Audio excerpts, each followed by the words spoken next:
Morning, hi. Welcome to the Sirdar Director Network Conversations. My name is Roger Hitchcock. I'm going to be sharing with you some of the thoughts around what's going on in the marketplace at the moment. What's going on in terms of, the challenges reading the newspaper. And as you know, this webinar is called Where was the board? What were they doing? I'm just going to quickly mute myself. I'm getting a call from the host.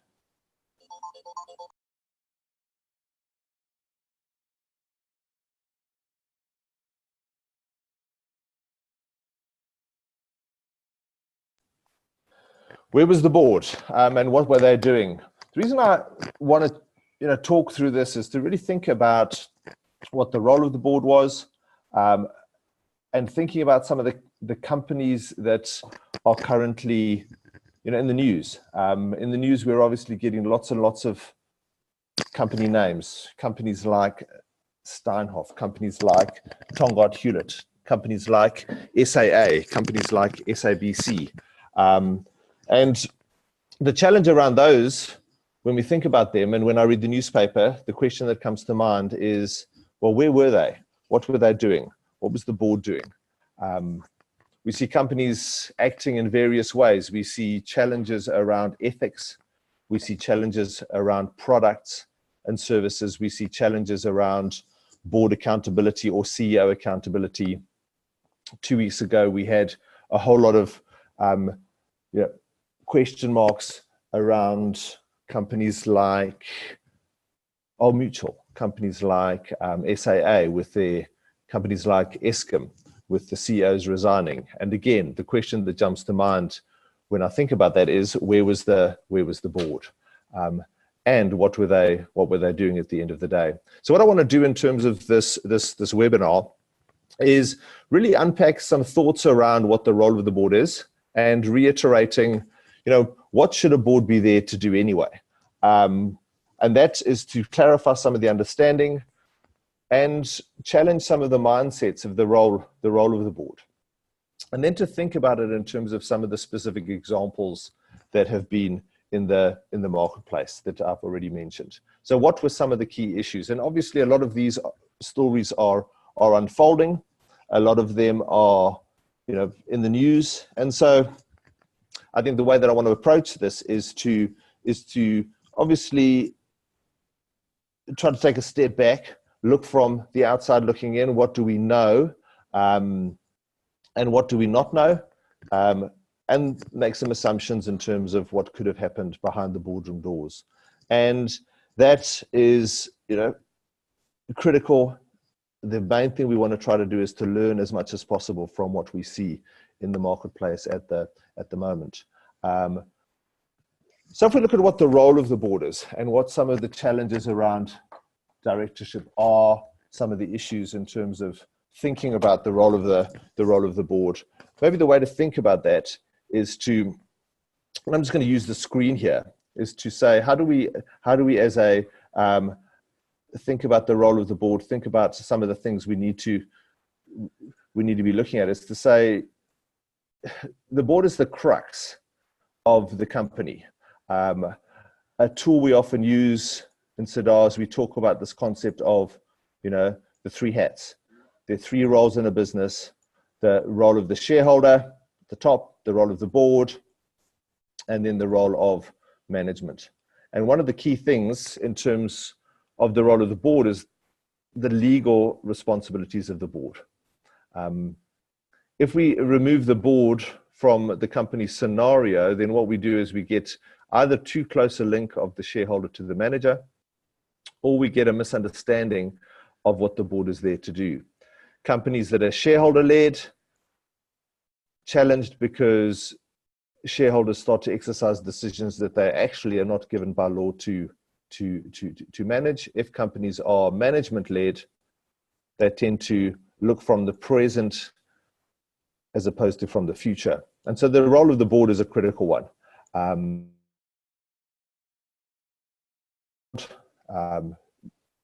the law talks about directors' duties. Our New Companies Act is very, very clear in terms of thinking about who do we hold accountable for wrongdoing. And I know this webinar is going to probably focus on a lot of the negatives, but obviously the positive is that the law assumes that companies are led by the board, not by the CEO. The board is teamwork. It's about working together with others who we can rely on, trust, set direction together with, so that the operations of the company, the role of the management, is something that follows the leadership of the board. What the law also does is it's clear about the separation of roles between the shareholders and the managers. The law expects the boards to lead companies and not shareholders. And yet when the shareholder interest invades the boardroom, we get different perspectives that are not necessarily valid for the long-term value of the company. One of the other pictures that I like to use is to say, if the board is thinking about its role, it looks in three different directions on a timeline. First direction it often looks is backwards, and we call that hindsight. In the likes of the King Codes, there's a lot of emphasis on the present role of the board, which I like to refer to as oversight, which a lot of frameworks talk about in terms of oversight.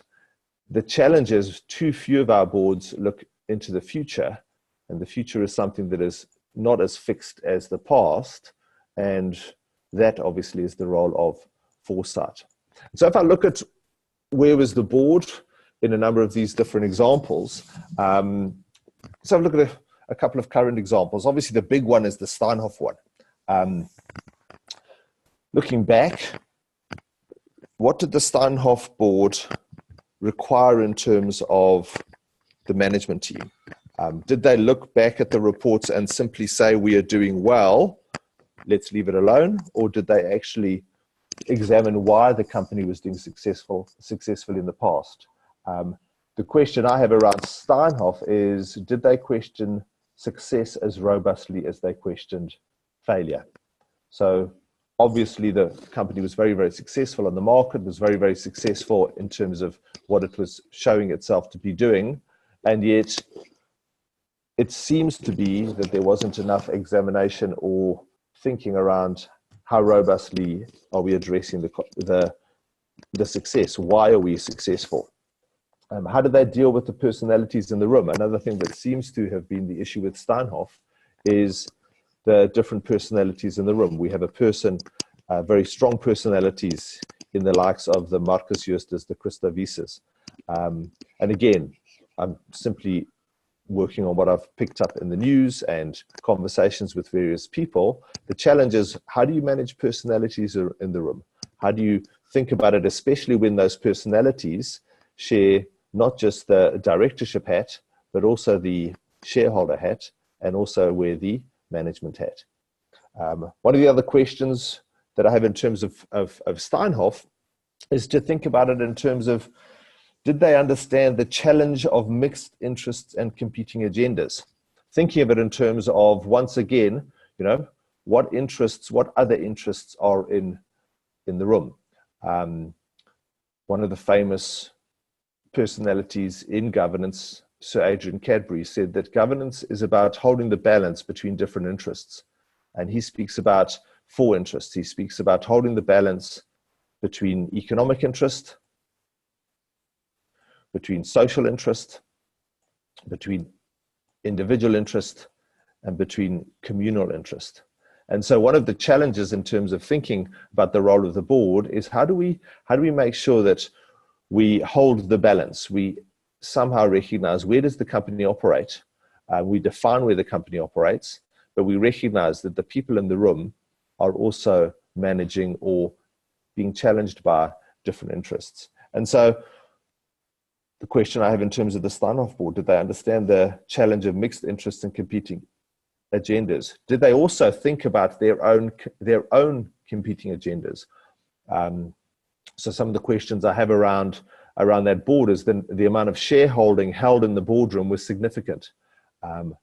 All directors essentially had some form of shares, or were generally linked, now borrowing a few, were generally linked to a party that held shares. So some of the shareholders, some of the directors represented or were part of other companies that held shares, trusts that held shares in Steinhoff. One of the challenges in the Steinhoff scenario was that share options, shareholding was used in management to incentivize people significantly. The use of share incentive schemes, share bonuses, share-based bonuses was significant. And so the number of competing interests in the room was significant. And so one of the key parts of the role of the board is to not just recognize what those are objectively, but also to recognize their own competing agendas.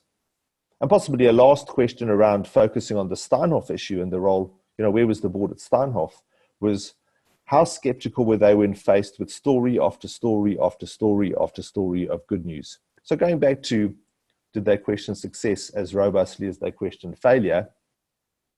A healthy perspective for board members is not to be pessimistic, but certainly to be skeptical. Skeptical of one's own perspective, one's own opinion, but also skeptical of the performance of the business, not in the sense of trying to undermine it, but wanting to understand it. Here was a company that seemed to buy in other companies, purchase other companies, acquire or go into agreements with other companies, which on the face of it weren't doing very well prior to that. And then somehow something was happening when they joined the Steinhoff stable. They were turned around and suddenly their performance was far better than it had been before. Now, the reason we need to be skeptical about that is because if we are doing something incredible that is able to turn these companies around, then we need to replicate that as much as possible.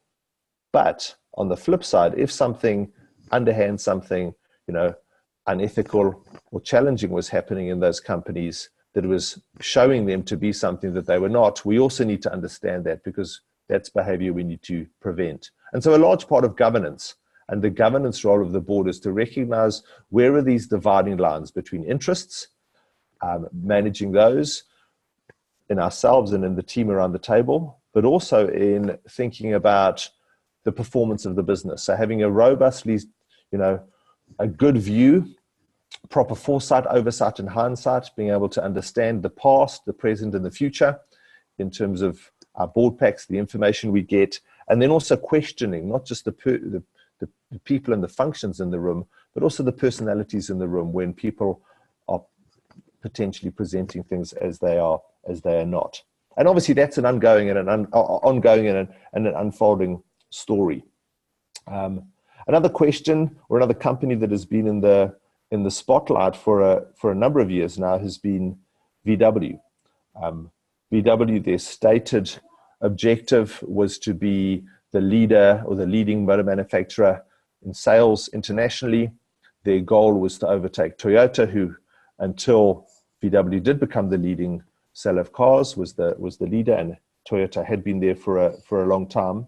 And so some of the questions around the board's role, where was the board, what were they doing or not doing related to VW, are things like, did they understand the necessary parallel between vision and values, strategy and culture?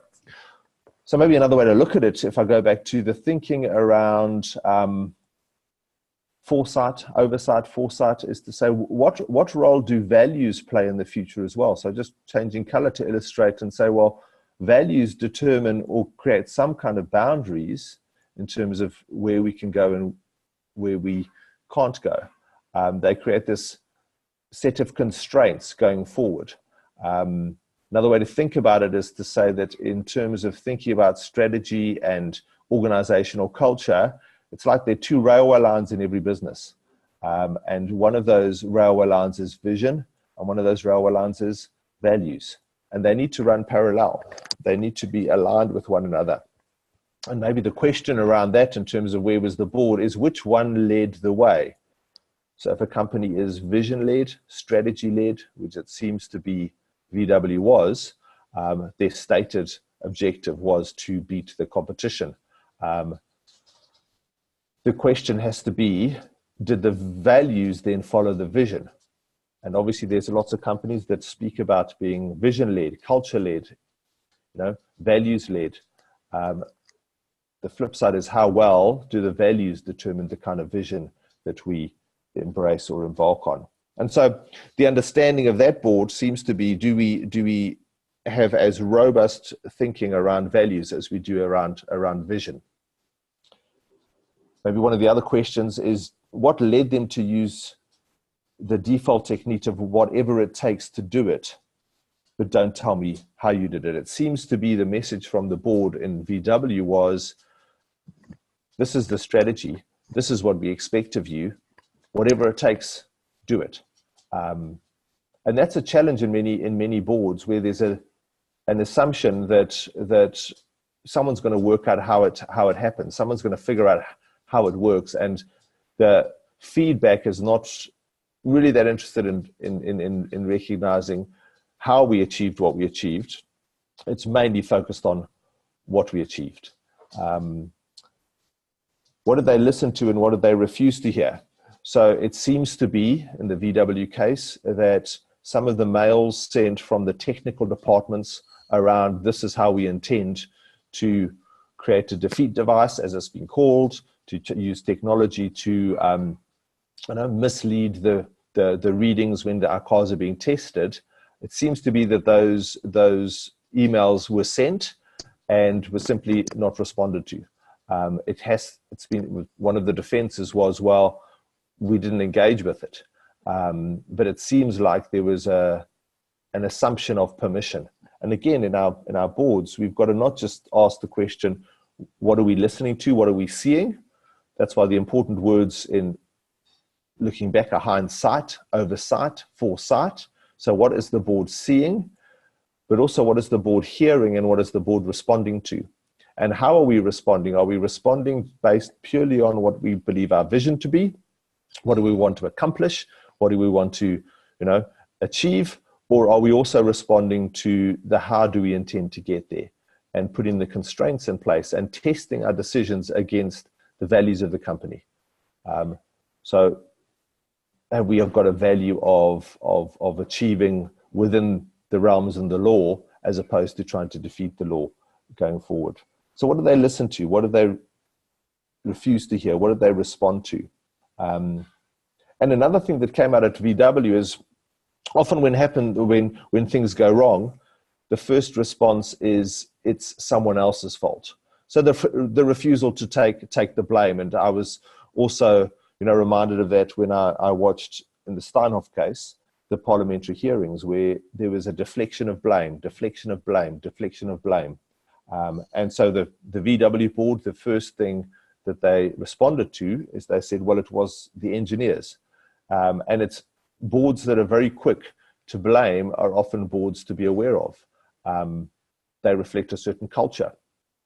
Are the boards there not just to lead the company, but also to protect those in the company in the best possible sense of the word? And so very, very quick to deflect the blame. It wasn't us, it was someone else. And it seems to be that was both a symptom in the VW as well as the Steinhoff case. And one of the key challenges around both of these cases also seems to be, well, who was on the board? When you start unpacking some of the members of both Steinhoff and the VW board, some of the people, high-profile business people with lots of experience, but asking the question, why are they on the board? Are they on the board simply to provide some level of credibility to the company, or are they there to provide a leadership role? And so some of the questions around thinking about who should be on the board is to say, well, how do we construct a board? How do we think about composing a board? Surely there is some level at the center of what we're expecting of everybody is to have some kind of values alignment. Before we think about skills, which is maybe the second level of thinking around composing a board, and the third level may be thinking around things like perspective and diverse perspectives being important in today's world. But really asking the question, are we properly aligning the values of the people on the board, because if we aren't aligned as a team at a values level, how are we going to find agreement in terms of what we think we should achieve? And so these are some of the questions that come out of those two examples.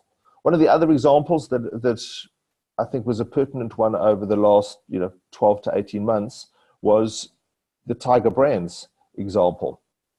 Where was the board at Tiger Brands? In the Tiger Brands case, as you know, this was the case of listeria. It wasn't necessarily an ethical issue, it was a product quality issue. So in the marketplace for the 12 to 18 months before Tiger Brands was, in a sense, uncovered and had to face the media, there was this challenge in the South African environment. People were starting to die from being exposed to listeria and a certain type of listeria. And I'm not a medical person, but a certain type of listeria was causing people to get really, really sick. Their immune systems were collapsing, and especially children and old people were starting to die. And that had been in the marketplace for 12 to 18 months before it was uncovered. And so one of the questions I ask when I think about the Tiger Brands board was, why did they not identify the risk early enough? Something that had been in the public domain for 12 to 18 months that was recognized early on, fairly early on in the process, as being linked to processed foods. How did the board respond? Did they instruct? And again, some of this we don't know because it happened behind closed doors, but to what extent did the board instruct management to do very robust searches on their own sites and in their own facilities? Was there an assumption that it's not us from the beginning, or was there an assumption that it could be us from the beginning? And this is the stance of the board. When we see something in the environment, are we just going to deflect blame, say it's never going to be us, it could never be us, or are we going to accept that this is something that's happening in our environment and context, and we need to think about and we need to identify the risks in our environment. So looking forward in terms of foresight, if we've got robust foresight and we are leading from the future as a board should, we can recognize more clearly what are the things that should be on our risk landscape from early on. Did they fully understand the risks inherent in the business model? Again, product quality, the type of product, the type of supply chain. We've seen lots of news flows about what are the constituents of the products that were being put in the market. And obviously the challenge in a market like South Africa, where a lot of people are poor, they can only afford a certain type of food. For them to switch foods is not that easy. And so some of the information about supply chain becomes critical, and understanding those risks in our business model becomes critical. Did they fully take into account? The other thing is the reputational risk that they faced when thinking about how to respond. One of the things that struck me when there was eventually that critical weekend where the Department of Health announced that they discovered the specific type of listeria in 2 of the plants, one in Limpopo, one in, I think, the Vaal Triangle. How did the board respond? Effectively, the CEO was put in front of a press conference, and it seemed as if the only information that the CEO was given was, don't acknowledge any liability. And the reputational risk around that engagement was huge. Here was a company that had been uncovered by a department, and the way they responded was very adversarial almost. It was very, it wasn't us. Again, deflection of blame, deflection of blame, deflection of blame. Did they actually think about how to respond, or did they just consider it? And so this is the role of the board. Did the board think through, how do we respond should something come up that implicates us? Or was the response merely thought of as a management issue, an operational issue? And so again, the role of the board becomes critical. If the board is the group of people that is going to lead the company, then the board needs to think about, how do we respond to the risks we face in the environment? Exercises that I sometimes encourage boards to take is to think, read the newspaper on any given day and saying, what have companies come across what is our moment? What is our Tiger Brands moment? In other words, what is our reputational risk issue attached to our product failing or delivering something it shouldn't or having to be withdrawn from the market? How do we respond to that? And role-playing that in a board is to say, well, who should say what? Who's the gatekeeper of the information? If it is primarily operational, how do we as the board stand alongside, sit alongside management when they're expected to respond? How did they take into account the reputational risk? Because that was the big issue, is the reputation of the company takes a massive knock when not only it's uncovered, but the way we respond isn't, well thought through. And did they actually think about how to respond? As I said, did they consider management's responsibility? Did they consider or understand how legal liability in companies actually work? So again, going back to directors' duties, the 3 words used in the Companies Act are: directors need to act with care, with skill, and diligence. And what we often do is we look at the skill issue, the competence issue, and don't ask the question around, well, what does it look like at board level to act with care? What does it look like at board level to act with diligence? And so those, especially the caring approach or the care aspect, is how well do we manage our decision-making processes in our companies? How well in our decision-making processes do we identify who is impacted by our decisions? And the word or the phrase used in governance at the moment is the stakeholder inclusive approach, is how do we think about when we make the decision, not after the fact, not after the decision is made, but in our actual decision-making process, do we go through the process of identifying who's impacted, how are they impacted, and obviously who should respond? Which are the stakeholders that we as the board should be engaging with? Which are the stakeholders that we can delegate to management in this given decision? And that's linked to how companies actually work, how legal liability lies, the construction of boards in terms of not just skills but values, the different people, the different personalities, the different perspectives on the board. And part of that is board structure. So often one of the challenges around leadership at board level is we are tied to our rhythm of meetings. And so we meet quarterly or we meet every second month, and we're not flexible when there's a crisis. And evidently with Tiger Brands, there was a crisis that came up. And my question is, again, reading, seeing, watching the news conference or the press conference, was, did that board meet between the time of the news and the time of the press conference? And obviously it was only a day or two, but boards need to be responsive when there are things that we need to react to that affect not just our ability to operate, but our reputation. Did they consider consulting with more than just their legal advisor before the press conference? That was another concern that I had, is that what voice are we going out with as a company? How do we respond as a board? We've spoken about deflecting blame at both the Steinhoff, the VW, but also the Tiger Brand seems to be the board saying, well, it's not our issue, it's just management's issue. And the approach that management seemed to take at the press conference was, it's a legal issue. So the phrase used was very much, or the response was very much, we are not liable. And it was couched in very, very legal terms. And so when we're thinking about how do we respond as a board to the crises that happen, we've got to think about how do we communicate? What is our communication? Whose voice are we communicating with? Are we just communicating with a legal voice, or are we communicating with a stakeholder inclusive voice, taking into account those impacted by our decisions? And so these 3 examples that I wanted to cover in this webinar, we're just really thinking about, so where was the board at Steinhoff?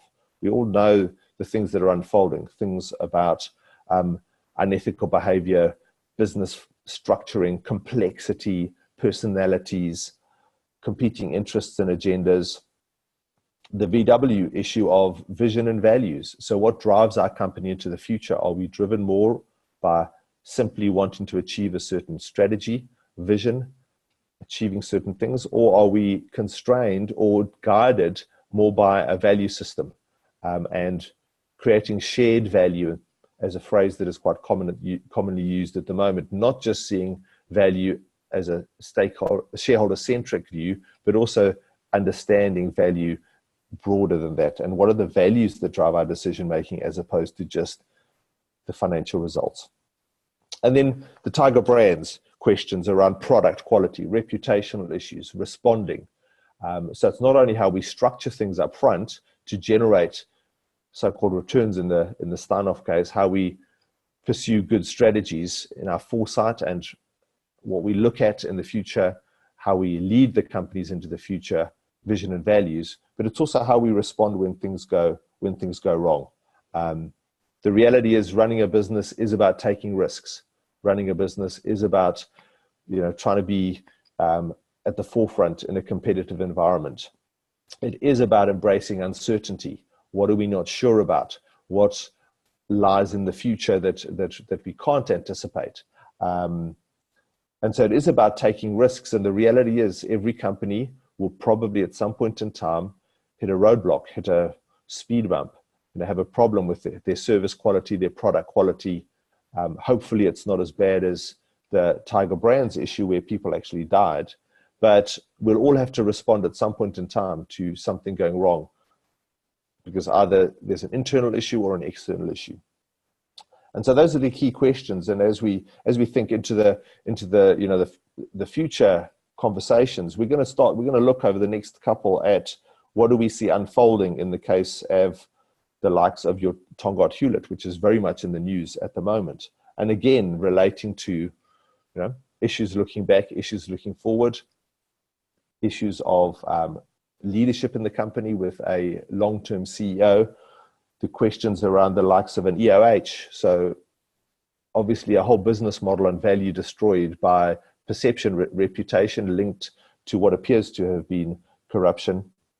And again, internationally, currently one of the companies being seriously challenged in terms of its way forward is Boeing, a company that has unfortunately also had issues that have killed a number of people. How do they respond? What do they do? What risks lie ahead in terms of the bringing those planes back online, which it seems to be they're planning to do by the end of 2019? What will it take to make sure that never ever happens again, especially with not only that model of plane, but every model of plane that they, at the end of the day, launch into the future? What is that going to do in terms of the way they design products, guide their products, the designs into the future?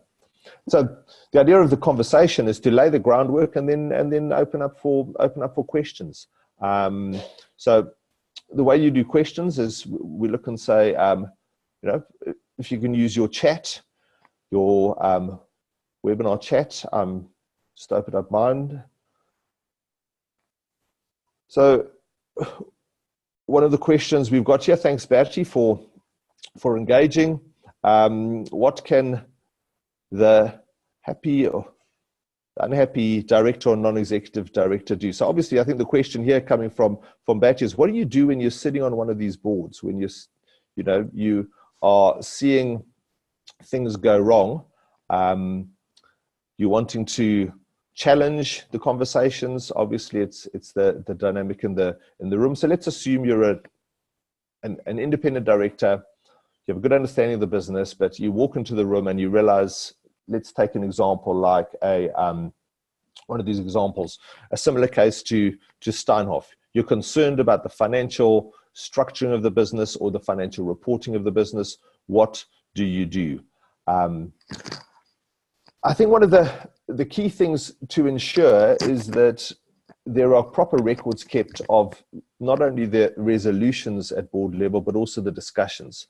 And part of those discussions would be to say, have we thought about the questions we ask in our decision-making process? With a recent group I was with, I was emphasizing that we need to hard code certain questions into our decision-making process. What I mean by that is we need to anticipate the difficult questions up front. So when we ask them, they are not taken personally, but they are taken as part of the process. And some of those questions could be things like, is this information you're presenting accurate? is this information you're presenting complete? Is it a reflection of the business model?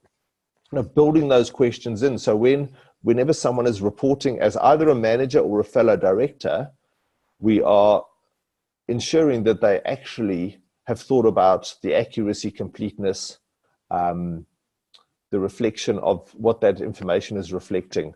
And then one of the critical questions that I think we often fail to ask, and we fail to ask it because it can be assumed to be something that is seen as negative, is this is the question, have you failed to include something? And obviously the failure to include something could be you didn't think it was important, which is a valid reason, or you wanted to cover up something, you wanted to prevent something from coming out. So that obviously is related to the accuracy and the completeness. And I suppose it's the honesty question. Almost every company I work with wants to act with integrity. It seems to be the big word in governance. And integrity is a full reflection, an honest reflection of what we actually are. And so one of those things as a director who's asking wanting to ask deeper questions is to really say, how do we hard code some of those things into our decision-making process as we go? Obviously, what that enables us to do looking back is to say, well, how are those responded to? If there is a pattern that emerges of people hiding things, not being accurate, not being complete, those are issues that can be addressed in an evaluation process. Been asked about one of the questions here about the Steinhoff debacle. I've mainly been following it from the news flow. And what my concern is, so there are a lot of books that have been written, and obviously I'm a very firm believer, thanks Shane for the question, is that we need to be readers. I am biased because I'm a reader, but directors need to follow the flow and see what's going on. What concerns me about some of the books is they've been written quite early in the process. So I tend to wait in terms of looking at the book, and what I tend to do in terms of my own information flow. So I would rather recommend you set up a Google alert, set up try to find someone who's good to follow, who has good comment, follow the news flow as it unfolds before reading a book. It is still, all of these three cases that I've spoken about, Steinhoff, VW, and Tiger Brands, are all works in progress. We're seeing, VW is obviously a little bit further advanced than the others, but I tend to read the news flow and see how that's unfolding as opposed to pick up a book. I still think the Steinhoff debacle, as you've put it, has got some legs to run. I'm hoping that we see it end up in as being a case that can test the Companies Act. So I haven't read any of the books yet, but I have seen them appear on the bookshelves. I trust that answers that question. Mary Lynn, thank you for your question. You're advocating a balance of strategy-led, vision-led, and values-led board. Absolutely, and that's maybe a good way to put it. What I would start is maybe change the order you've got there and say I'm advocating a values-led, then skills-led, in other words, competency-led board that can lead from the future. And what I mean by that is that the board needs to understand the destination that the company wants to achieve. And now that obviously that destination is moving, but one of the words I often use when I unpack the role of the board is to unpack the word governance. And the word governance comes from an interesting root word. It's a Greek word, Kubernetes. And Kubernetes in the Greek, and I'm not sure how you pronounce it, but it means the captain or pilot of a ship. And so I emphasize that the captain of the ship, the primary thing about the captain of the ship is they're responsible for the ship achieving its destination or reaching its destination. And so unless the board together, who are the captain of the ship, they are together the captain of the ship, has a clear understanding of what the destination is, how do they hold management accountable for decisions from the present going forward? How do they identify risks that lie between now and our destination? And So that's what I would advocate is we need the right values around the table. We need the right skill set, both the skill of directing and specialist skills required for the strategy of the business. And then also we need a range of perspectives. Mature board members recognize that their perspective is merely one. We're all blinkered by our past, our experience, our training, and so we need people sitting around the table who can share and help us see better. Kevin, thanks for your question. I see perhaps shareholders need to have more active oversight of boards. Perhaps a response to that is that shareholders need to engage around the right things that shareholders are allowed to engage around. So shareholders, going back to the Companies Act, are expected to engage. They have an investment relationship with the company. The primary way they benefit as shareholders is through a return. So shareholders need to engage, and here I'm thinking obviously different contexts. But in a private company context, often what happens is shareholders simply go through the technicalities of having an AGM, where they get a financial report. They change the directors because they're not happy with their return, and then they move forward instead of saying, how do we reimagine the AGM so that shareholders can think more robustly about what our investment philosophy is? What do we expect this investment of ours to look like into the future?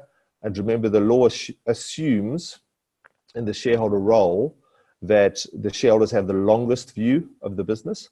And then shareholders should get to the point where they can clarify and remember that one of the challenges of shareholding is that shareholding return tends to be on a continuum between dividends at one end and company value or growth in the shares at the other end.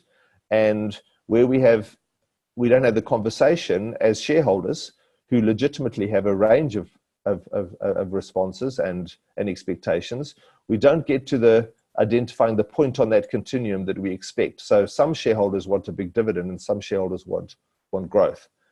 The board can respond to a single set of expectations, not a whole lot of different expectations. And so it's reimagining the AGM to facilitate a conversation where we get to that specific set of expectations that is more precise and more focused.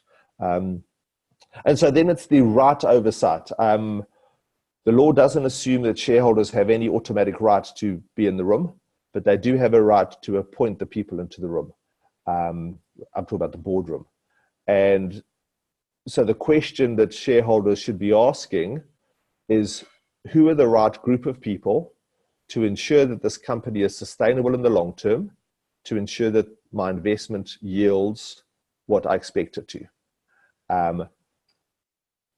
The board is then expected to take that expectation of return, the long-term return, and identify the medium-term strategic objective, so the horizon, and then the board holds management accountable for acting from the today going forward. And so it's structuring that right. And so underlying this whole concept of three hats that I've uncovered here is to really understand what is that relationship with the shareholder and the board look like? What does the relationship between the board and management look like? So that at the end of the day, we have a healthy company. Bulelwa, will there be personal liability in these cases, or is it the company that can be sued, not the individual? So an interesting question, Bulelwa, because in corporate law, you have this entity called the company, obviously, that is a legal person. And because it is a legal person, it can be sued. But the danger of a legal person is that a legal person, because it doesn't have any life in itself, it's a person but without life, needs another group or other parties to look after it. And that's the specific relationship that the board has with the company. Whereas shareholders have a selfish relationship in a sense with the company. What's in it for me? What is my return from the company? The law turns it around completely in terms of directors and says that directors must act in the best interest of the company, and the reason being that the company can't look after itself. And so what you get in corporate litigation tends to be a flow from the companies being sued as and when appropriate. So the company's being sued, but then ultimately the company's actions are predicated on the decision makers in the company, and the law assumes that the primary decision makers in a company are the board. And so directors in their personal and collective, so jointly and severably, are liable ultimately for the actions of the company, because the actions follow their decisions. And so what you tend to happen is a flow of litigation from the company being sued to the directors being sued. And so we are seeing, with a lot of what's unfolding right now, some of the biggest tests of the South African Companies Act. And I'm trusting that it goes that far. So what we're seeing in the Steinhoff case, and it's not all coming from South Africa, but in Europe, there's a class action case against the directors of Steinhoff in process. And it's the investors of Steinhoff internationally saying, what have these directors done to lose us? I think the current number is 98% of the value of the share. You look at a case like EOH, I think the number was 16, 17 billion rand loss or drop in the value of the share. And so there is personal liability for directors. Directors' liability in the Companies Act is unlimited. It's joint and severable. So the law doesn't differentiate between different types of directors. And so this is an interesting unfolding case. And so that's why I said in the beginning that I'm reflecting what I've seen and where I think these processes are. In the VW case, we've seen the first person actually be sentenced to a prison sentence, 5 or 6 years. I think it's under appeal, but that's 5 or 6 years down the line in terms of that, maybe 4 or 5 years down the line. So these things do also take time. Where's he? When does the shareholder take responsibility? So ultimately, again, this is an important distinction between the role of shareholders and the role of the board, and the liability and how the law sees each of those roles. So a shareholder is ultimately only accountable for the amount they've invested in the company. That's the principle. It's directors who are liable. And as I've just answered, the liability of directors is unlimited in the Act. It obviously needs to be quantified in the case of damages being assumed or being claimed. But shareholders are protected because directors are held liable. So you would have noticed in the illustration on the top left of your screen, I drew a solid line between the shareholders and the board and a dotted line between the board and management. And so that is where, in a sense, the corporate veil lies. Shareholders could be held accountable, but it would be a long time. And it's unlikely to happen. Its liability lies at directors. Now, there's one caveat. So the liability in the Companies Act extends not just to directors, but to directors and officers. So that's the phrase used in the South African Companies Act. And there's an assumption underlying that it's the parties who make the decisions that should be held liable. And so an officer is defined in the regulations to the Act as anybody who either exercises control over the whole of or a significant portion of the company, or anyone who regularly participates in the exercise of control of the whole of or a significant portion of the company. And so that's a critical test. In the case that something goes wrong, that will be tested. Where did the decision actually lie? And that is related, thanks Balelua, to the next question. What about the business judgment rule? So another innovation in the Companies Act is this thing called the business judgment test or the business judgment rule. It's something that is brought in from the US context. It's been there for quite a while, and it consists essentially of 3 components.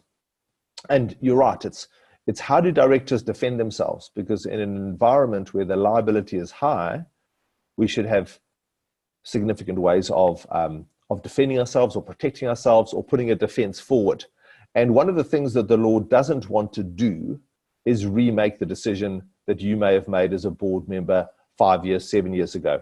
So what the business judgment rule does is it says, what are the things we can look at as evidenced by the board process and by the decision-making process, to ask the question, was that decision made well?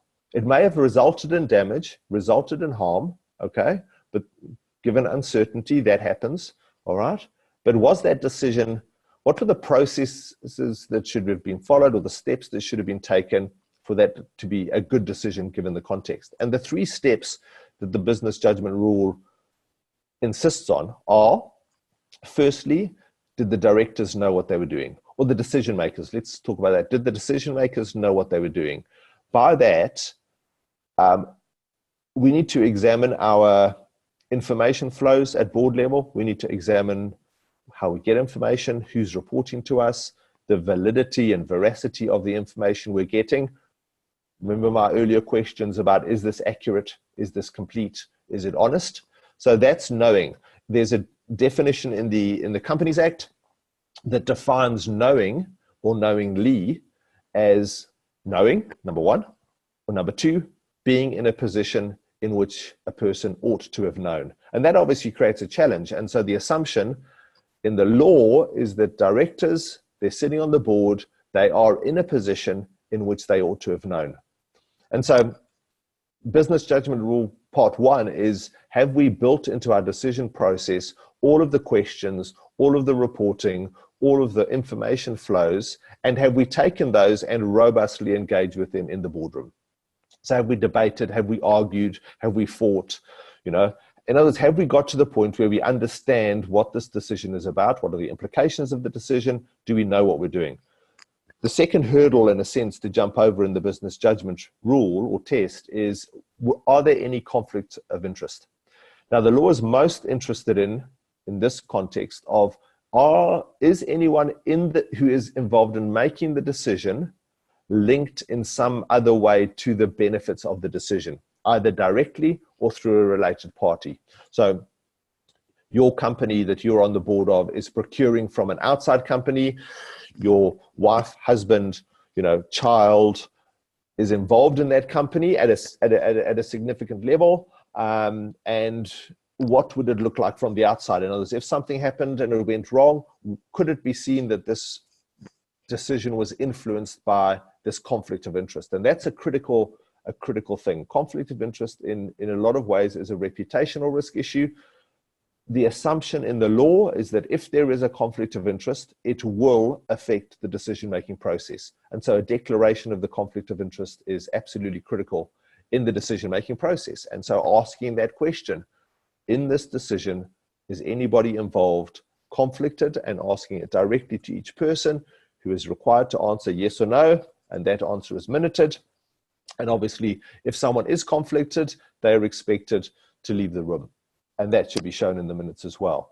At a certain point in time, Roger left the room and he came back after the decision was made. So that in the event that that decision is questioned, we can produce evidence that shows that the conflicted person, was not actually party to the decision. The third hurdle relates to the definition of directors' duties. And the definition or the liability of directors is to act in the best interests of the company. And so the third part of the business judgment rule is to ask the question, how is this decision in the best interest of the company? And I'm a strong advocate, and linking it back to some of the other questions and comments about being vision-led, is if we've been clear and in our strategic decision-making process, our vision, creating process, we've asked the question or answered the question, what we believe the best interest of the company to be, we can then ensure that our decisions are linked to our strategy. And that's the concept I mentioned earlier about leading from the future. The board's role is to lead from the future. And so absolutely, the business judgment rule is critical in thinking about our decisions and structuring into our decision-making process. Did we know what we were doing? Did we avoid any conflict of interest? And if so, manage it appropriately, exit the room. Was it in the best interest of the company? How is this decision linked to us being able to achieve our strategic objective? So thank you. I trust that this has been valuable. Thank you so much for the questions. And we'll, in all likelihood, revisit this question in the next month, is to talk about, again, where was the board? There's a lot of different other questions. 2 weeks ago, we saw 3 or 4 or 5 or 6, depending on how you count, CEOs resign. And some of those comments were, where was the board? Conflicts, decision-making, accountability. And so we'll unpack some of the other issues. So I look forward to next month. Please tell other directors, spread the word. I know this is new. Thank you for attending.